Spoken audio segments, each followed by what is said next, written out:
मी नेहमी सांगतो, की आपण बेबीचं स्कॅनिंग करतोय. फार फार तर आपण बाळाच्या ऑर्गनची डेव्हलपमेंट आपण स्कॅनिंगच्या माध्यमातून चेक करू शकतो. पण बाळाच्या ज्या भावना आहेत, बाळाचे जे बौद्धिक क्षमता आहेत, हे टेस्ट करण्यासाठी आमच्याकडे असं काही कोणता स्कॅनर नाही आहे. सो शारीरिकदृष्ट्या बाळ उत्कृष्ट मिळेल, पण शारीरिकदृष्ट्या उत्कृष्ट मिळालेले बाळ जर का गतिमंद असेल, भावनिकदृष्ट्या काही प्रॉब्लेमॅटिक असेल, बौद्धिक क्षमता कमी असलेलं असेल, तर मला वाटतं की शाळासुद्धा त्या बाळाला कोणत्या म्हणजे बरोबर. ॲडमिशन नाही देणार आहे. आणि म्हणून नॉर्मली आपल्याकडचा आत्ताचा काही ट्रेंड आहे, बाळ आल्यानंतर प्रत्येकजण काम करायला लागतं. अगदी मॅटर्निटीचं लीवसुद्धा डिलिव्हरीनंतर घेतली जाते. बाळ प्रोसेसमध्ये असताना बनताना कोणी लीव नाही घेत आहे. सो बनतानाच जर का तुम्ही लक्ष दिलं तर असं बाळच निर्माण होणार नाही. आणि असं बाळच निर्माण नाही झालं, ते हुशार बुद्धिमान बाळ बनलं तर स्कूल काय, स्कूलच्या बाहेर उभं राहूनसुद्धा ते इतिहास निर्माण करू शकेल. सो म्हणून मला प्रोसेसमध्ये ही प्रोसेस फॉलो करत असताना प्रत्येक आईनं तो निसर्गानं तिला दिलेला वेळ त्या बाळासाठी इन्व्हेस्ट केला पाहिजे. अगदीच, अगदीच. तुम्ही सांगितल्यानंतर मला सुद्धा आता गर्भसंस्कार याची काय पॉवर आहे, हे आता खरं तर लक्षात आलं. तर विष्णू सर, आज 27 प्लस देशातली लोकं तुमच्यासोबत कनेक्टेड आहेत, म्हणजेच लाखो लोक तुमच्यासोबत कनेक्टेड आहेत. तर नेमके हे तुमच्यासोबत कसे जोडले गेले? खरं तर ही प्रोसेस पूर्ण मी चळवळ म्हणून पाहतो आहे. कारण 4 तासाचा जो काही अवेअरनेस प्रोग्राम असतो, त्या अवेअरनेस प्रोग्राममध्ये ती क्लॅरिटी प्रत्येक कपलला देत आलो आहे. प्रेग्नन्सीकडे पाहण्याचा दृष्टिकोन बदलत आलेला आहे. बरेचदा आजच्या परिस्थितीमध्ये आजचे कपल्स बाळाला जन्माला घालायलाच तयार नसतात. कन्फ्युजन्स असतात. जेव्हा कार्यशाळेमध्ये येतात तेव्हा ते कन्फ्युजन्स दूर होतात. नेमकं काय करायचं, का करायचं, किती वेळेसाठी कोणती ॲक्टिव्हिटी करायची आणि कोणत्या ॲक्टिव्हिटीचा काय परिणाम होतो, ही क्लॅरिटी कार्यशाळेमधून मिळते. त्यामुळे या कार्यशाळेचा प्रचार आणि प्रसार माउथ पब्लिसिटीच्या माध्यमातून खूप होत आहे.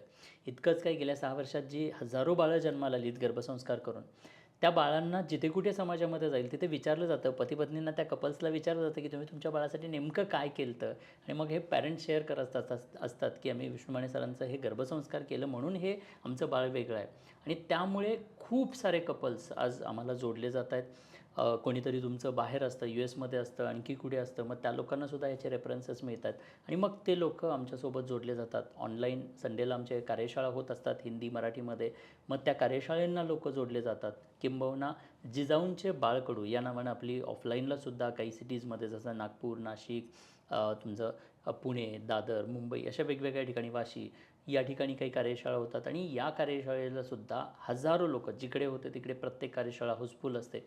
आणि इथे येऊन मग हे लोकं ती क्लॅरिटी घेतात. आणि मग क्लॅरिटी मिळाली की त्यानंतरचा त्यांचा जो काही म्हणजे कन्फ्युजिंग स्टेज जे म्हणतो, ती कुठेतरी नाहीशी होते. एक प्रकारची ही कार्यशाळा बाळाला किंवा त्या प्रेग्नन्सीला बघण्याचा दृष्टिकोन बदलते आणि मग पॉझिटिव्हली प्रवास सुरू होतो. आणि त्यासाठी ही लोकं जोडली जातात. सो मोस्टली आज Googleवरती पाहिलं तर हजारो लोकांचे 5 स्टार रेटिंगमध्ये असणारे त्यांच्या कमेंट्स, बाळाचे फोटोग्राफ, इन्स्टाला पाहिलं गर्भसंस्कार चॅलेंज इन्स्टा आयडी आहे त्याच्यावरती 3-4 महिन्यांमध्ये बोलणारी ही हजारो बाळं जेव्हा पालक पाहतात, तर तिथून खूप साऱ्या लोकं आज जोडली जात आहेत.